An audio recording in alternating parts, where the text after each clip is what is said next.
Let's bring another special guest guy from Oklahoma. Oklahoma Senator Markwayne Mullin sits on the Armed Services Committee, and he joins us now.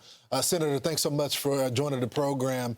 What's your reaction to this great military operation, not only from the Israelis, but, of course, the United States leading the way as well? Yeah, first of all, let me talk to the Iranian people here. I want the Iranian people to know that this is their time. This is your time to get your country back. The American military and all its might is behind you. The president said that he doesn't bluff, that he would be there for you, but we can't fight your fight for you. We will protect you. We'll give you an opportunity to get your country back from the ayatollah that's been pillaging you since 1979. We truly do care and love for y'all. We want you to come back, and we want to have a relationship for you. But for the generals that know who they are, for the Army that the president was speaking to the Revolutionary Guard, the president made it very clear, lay down your arms, fight for your country, not for the ayatollah, and we'll give you complete amnesty. We want to see a free Iranian people. We want to see them take their country back and build it to the greatness that they can. Now, to go back to where we're at today, listen, the president had to build his assets up. We had to be ready for every outcome. Chairman Kaine, Secretary Hegseth, through this whole process has been giving the president options A, B, C, and D. The president wanted to make sure that we had every possible outcome mitigated as much as possible. But we also understand that this is a dangerous time for our men and women that so bravely fight for the United States interest home and abroad. The president is well within his authority to do so, to keep our interests safe. But he also spoke very clearly when he said, you know, casualties could take place, which that's what happens in a time of conflict like this. And so our prayers are not just with the servicemen and women, but all the family members that are back here that are worried about their loved ones that they're not hearing from right now. But I knew this time was going to happen. It was just a matter of timing because the president believes in peace through strength, but he wanted diplomacy to work and it didn't. Senator, the president said this morning in the speech, Iran could develop long-range missiles that can threaten our allies in Europe, our troops overseas, and eventually reach the American homeland, which explains why he decided to go through with this. But why didn't we get support from Europe? Why didn't we get support from the UK or from France? Well, I think we got more support than what you might think. There's a lot of logistical support. There was a lot of intelligence gathering that was taking place. We had the assets. There's no army. There's no country out there that can do what we can do. But to say they were completely silent in this, you may not see them on the front lines with us, but there was a lot of cooperation.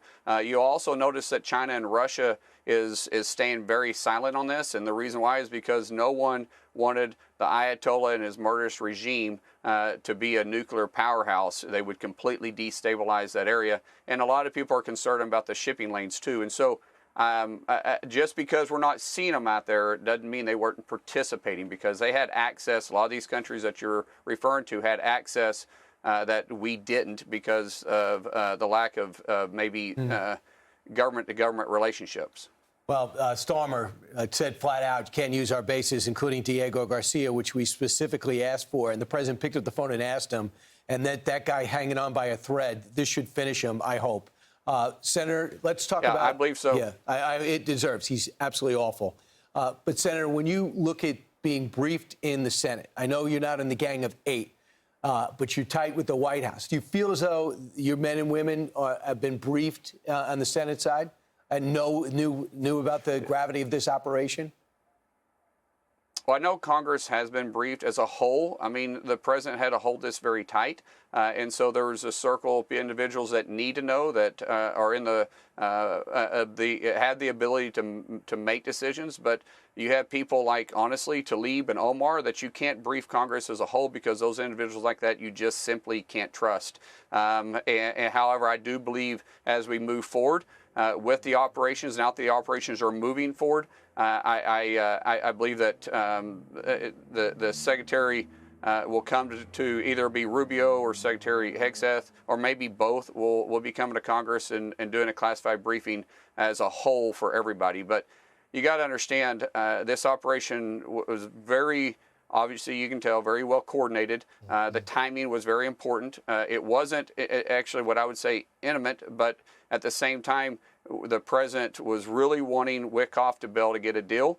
Just Wednesday, some of our Arab nations reached out to me wanting to come have an urgent meeting. And their message was that the Ayatollah wanted to go back to the Bush nuclear deal, which I told them it wasn't going to happen, that we weren't going to allow them to enrich to be able to have the ability to get a nuclear weapon because we can't trust them. And they said, well, what if he continues? And I said, well, it'll probably be suicidal for him. And they got the message very clear at that point, which I felt like it was interesting that they reached out to me to have that conversation. They wanted to go around Wickoff and directly have a message or a meeting with the president, which I said I wasn't going to help set up. So they knew something was happening. They knew the Ayatollah was looking for a more time to continue to build their nuclear weapons. But the Arab nations that I spoke to, I felt like was trying to do his bidding. But this is ultimately the outcome. But we absolutely wasn't looking for regime change. But because we can't trust the Ayatollah, the Ayatollah's life is hanging on by a thread at this point. And this is why I spoke directly to the Iranian people that this is your time. This is your time to get your country back. You were sold maybe a bill of goods that were worthless in 1978, leading up to 79 to the overthrow of the Shah. You were a Western country that we had great relationships with. You had more women in the workforce, professional workforce, than even the American people did. You had more women elected to government offices than the American people did. We want to see the greatness of Iran again, and we're there to help you, but you've got to fight for your country. So, Senator, what is your message to the folks here at home, specifically some that may be a part of the MAGA movement? Although the president made the case very clearly, he made it first through the State of the Union. He told the people of Iran, and then he just released this statement this morning laying out why he took his action. But some of them still disagree with him. You're one of those people that got elected during that wave of MAGA candidates. What would you tell them? Well, we're not looking for war, but President Trump believes, like Reagan, peace through strength. And if people think that what happens in Iran doesn't affect us, they're just wrong. We have a world economy. Our economy is tied into the world, and our dollar is the currency around the world, and we're also the world power. What happens in the Middle East does affect us. It affects the oil prices. You guys were just talking about 20% of it just through one canal is shipped daily through that area. We are making sure that they can't mine the canal. We're making sure that strait stays open. We're making sure that they're not able to disrupt shipping lanes. But they could do that. If Iran became a nuclear weapon, they could destabilize that entire region, which could destabilize the economy and could keep it in flux for years. Just think about it. They can disrupt 20% of the world oil for one day. The oil prices start climbing immediately, and you can't build and nor can you ship a product without factoring in energy costs. So it would completely keep it volatile. They could shut down 2 straits and very easily take over one shipping canal. With them being a nuclear powerhouse. And so we do have a lot of assets in that region. I think, Brian, a while ago, you had a map up just showing all of our bases through there. There's a reason why in that region we have so many bases, because how vitally important those shipping lanes are to the United States. If it wasn't, we wouldn't be so concentrated in that one area. And so I get those that are with a MAGA movement that are upset. Some of those feel like we should maybe be more in an isolationist country, but there is going to be, and there always has been, a world power. And if we're not out there, then China is going to fill that vacuum, just as like they tried to do during the Biden administration. Trump came in and has reset that, and the world is paying attention and are appreciative of us pushing back against these terrorist organizations. I mean, think about this. How long have we been dealing with Iran? Since 1979. We've had multiple presidents that's ignored it. President Trump is saying we're finishing it. We're not going to continue to allow them to be a thorn on our side and constantly attacking us and us turning a blind eye to them. And playing this out, the reason why this is necessary and the ripple effects that could happen if you ever want to get this Gaza rebuilt, it's not going to happen as long as Hamas is there. And Hamas is not going to go away until Iran stops funding them.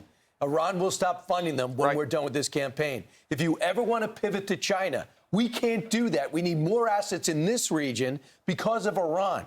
And if we could have an Iran that is just not an enemy, they don't have to be a democracy.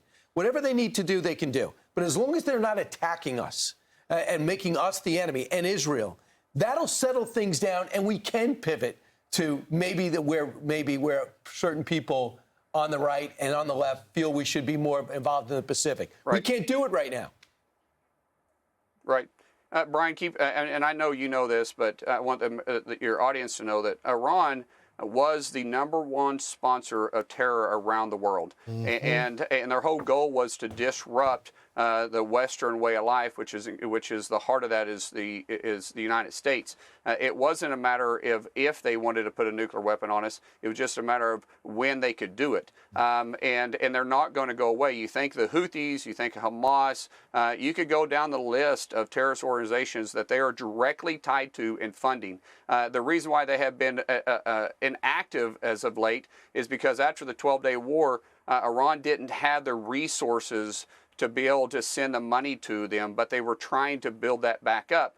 And you can see how we can stabilize a lot of these terror attacks by just taking out the head of the snake. And the head of the snake is the ayatollah and his murderous regime, not the Iranian people. As I said, the Iranian people, they need to choose their next leadership. It's not for us to choose. It's not for us to find the next leader. We just want to make sure that whoever it is, we have a relationship with. It's your country. We're giving you the opportunity for the Iranian people to take back your beautiful and prosperous country that it once was. Yeah, and hopefully they will stop yelling or chanting death to America. They've been doing that for 47 years. Thank you, Senator, for coming on. Thanks, Senator. Right.